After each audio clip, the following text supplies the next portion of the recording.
સમાચાર મહેસાણામાંથી કે જ્યાં અમેરિકાથી પોતાના વતન ગોઝારિયા આવેલો યુવક ગુમ થયો હોવાની વિગતો મળી રહી છે।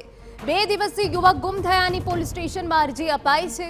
પત્નીને અમેરિકા લઈ જવા માટે વતન આવેલો યુવક ગુમ થયો। ગોઝારિયાથી કડી ખાતે સાસરીમાં યુવક ગયો હતો।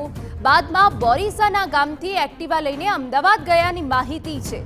અમદાવાદના રિવરફ્રન્ટ ગયા બાદ યુવક ગુમ થતા પોલીસમાં અરજી કરાઈ। પોલીસ દ્વારા હવે યુવકની શોધખોળ હાથ ધરવામાં આવી હોવાની વિગત। સંવાદદાતા મનીષ મિસ્ત્રી વધુ વિગતે વાત કરવા જોડાયા છે। મનીષ, પૂરી વિગત।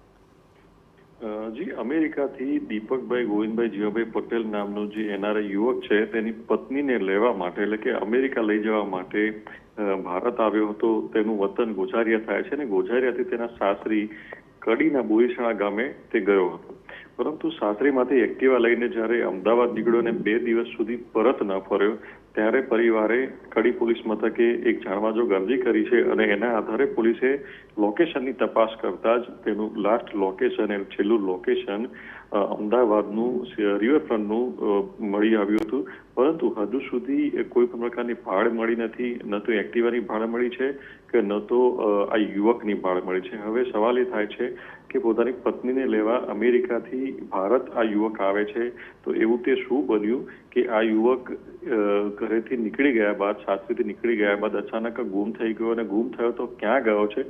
ત્યાં સમગ્ર બાબતે સવાલો ઉઠી રહ્યા છે અને કડી પોલીસ આ સમગ્ર બાબતે તપાસ કરી રહી છે। બિલકુલ, આભાર। તો 2 દિવસથી યુવક ગુમ થયાની પોલીસ સ્ટેશનમાં અરજી છે। અરજીના આધારે પોલીસે તપાસ હાથ ધરી છે।